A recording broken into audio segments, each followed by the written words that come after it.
Yeah. Please, Prabhus, can you all listen to the Katha and have your darshan after the Katha?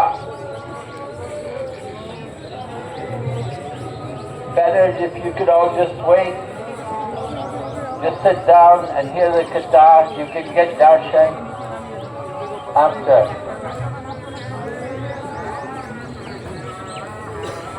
Okay, so here's...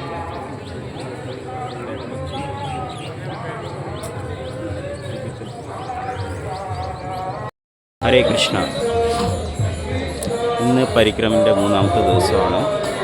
ഇന്ന് മധ്യദ്വീപിലാണ് നമ്മൾ നിൽക്കുന്നത്. രാവിലെ 5 മണിക്ക് മംഗളാരതി കഴിഞ്ഞിട്ട് start ചെയ്ത് 1 മണിക്കൂറോളം നടന്നിട്ട് ഹരിഹര ക്ഷേത്രത്തിൽ എത്തിയിട്ടുണ്ട്. ഈ ഹരിഹര ക്ഷേത്രം ഹരിയും ഹരനും ശിവനും വിഷ്ണുവും കൂടെ ചേർന്നിരിക്കുന്ന വിഗ്രഹം ഇവിടെ കാണാൻ സാധിക്കും. നമുക്ക് കറുത്തിട്ടും നീല കളറിലുമായിട്ടാണ് വിഗ്രഹം ഇരിക്കുന്നത്. ഇത് കൈലാസത്തിൽ ഒരിക്കൽ സുദർശന ചക്രം വന്നിട്ട് ഒരു അസുരനെ കൊന്നിട്ട് ആ കൈലാസത്തിലെ ആ ചൂട് കാരണം കൈലാസവും കത്തിപ്പോകും.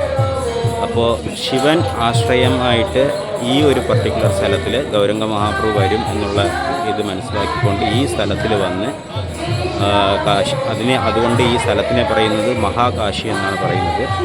ഇവിടെ വന്ന് ശിവന് ഇവിടെ ഉണ്ടായിരുന്നത്. പിന്നെ എത്രയോ വർഷങ്ങൾക്ക് വളരെ പഴയ വിഗ്രഹമായിരുന്നു. ഒരു കാലത്ത് 1997 അപ്പോൾ കള്ളന്മാർ വന്നിട്ട് ഈ വിഗ്രഹം മോഷ്ടിച്ചിട്ട് പോയിട്ട് വിഗ്രഹം കാണാതായി. പക്ഷെ പിറ്റേ ദിവസം കുട്ടികളെല്ലാം കളിച്ചുകൊണ്ടിരിക്കുമ്പോൾ പെട്ടെന്ന് കുറേ കുറുക്കന്മാരൊക്കെ ഒന്നിച്ചു വന്നായിരുന്നു. അപ്പോൾ അത് സാധാരണ കാണുന്ന ഒരു സ്ഥിതിയായിരുന്നില്ല. അപ്പോൾ ആ കുട്ടികൾക്ക് സംശയം തോന്നി അതിൻ്റെ ബാക്കിൽ ആ വിഗ്രഹത്തിൻ്റെ ബാക്കിൽ പോയപ്പോഴാണ് മനസ്സിലായത്. അവിടെ ആ വിഗ്രഹം കണ്ടപ്പോൾ അവർ നാട്ടുകാരെയൊക്കെ അറിയിച്ചു, കുട്ടികളെല്ലാം വീട്ടിലൊക്കെ അറിയിച്ചപ്പോൾ വിഗ്രഹം കാണാതെ പോയ ഹരിഹര ഭഗവാന്റെ വിഗ്രഹം അവിടെ ഉണ്ടായിരുന്നു. പിന്നെ ആ വിഗ്രഹത്തിനെ പോലീസ് സ്റ്റേഷനിൽ കൊണ്ടുപോയിരുന്നു. കുറേ കേസൊക്കെ അതിൻ്റെ പേരിലുണ്ടായിരുന്നു. കാരണം വളരെ പുരാതനമായ ഒരു വിഗ്രഹമായതുകൊണ്ട് അത് കാണാത്തതുകൊണ്ട് അതിൻ്റെ പേരിൽ കേസ് ഉണ്ടായിരുന്നു. അങ്ങനെ 4 വർഷം 2001 വരെ അത് സ്റ്റേഷനിലാണ് ആ വിഗ്രഹം വെച്ചിരുന്നത്. ആ സ്റ്റേഷനിൽ വെച്ചുകൊണ്ട് സ്റ്റേഷനിൽ സുദർശന ചക്രം കയ്യിൽ പിടിച്ചിരിക്കും. ആ സ്ഥലത്തിലൊരു ടാഗ്, കേസ് നമ്പർ ഇട്ട് ടാഗ് വെച്ച് അവിടെ വെച്ചിട്ടുണ്ടായിരുന്നു. അപ്പോൾ അങ്ങനെ ആ വിഗ്രഹം അവിടെ ഉണ്ടായിരുന്നു. പിന്നെ ഇവിടെ നിന്ന് ഒരു മാതാജി പോയിട്ട് ആ വിഗ്രഹത്തിന് നിവേദ്യവും പോലീസ് സ്റ്റേഷനിൽ വെച്ച് പൂജയും ഒക്കെ നടന്നായിരുന്നു. അത് കഴിഞ്ഞിട്ട് ആ വിഗ്രഹം 2001 കിട്ടിയതിന് ശേഷം ഇസ്കോണാണ് വലിയൊരു പ്രോഗ്രാമായിട്ട് ഫെസ്റ്റിവലായിട്ട് നടത്തി. അതിനെല്ലാം ഇന്നും ആൾക്കാർ ഡെയിലി വന്നിട്ട് ഇവിടെ ദർശനമെടുക്കാനൊക്കെ വരാറുണ്ട്. പ്രത്യേകിച്ച് പരിക്രമിൽ വളരെ ഇമ്പോർട്ടൻ്റ് ആയിട്ടുള്ളൊരു സ്ഥലമായതുകൊണ്ട് നമ്മളും ഇവിടെ വന്ന് ദർശനമെടുത്തു.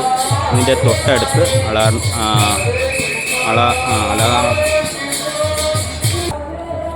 ओल्ड शिव मूछों वाले, हाँ मूछों वाले ओल्ड शिव.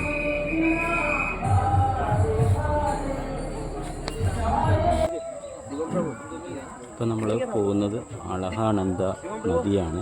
അത് കാണാൻ സാധിക്കും.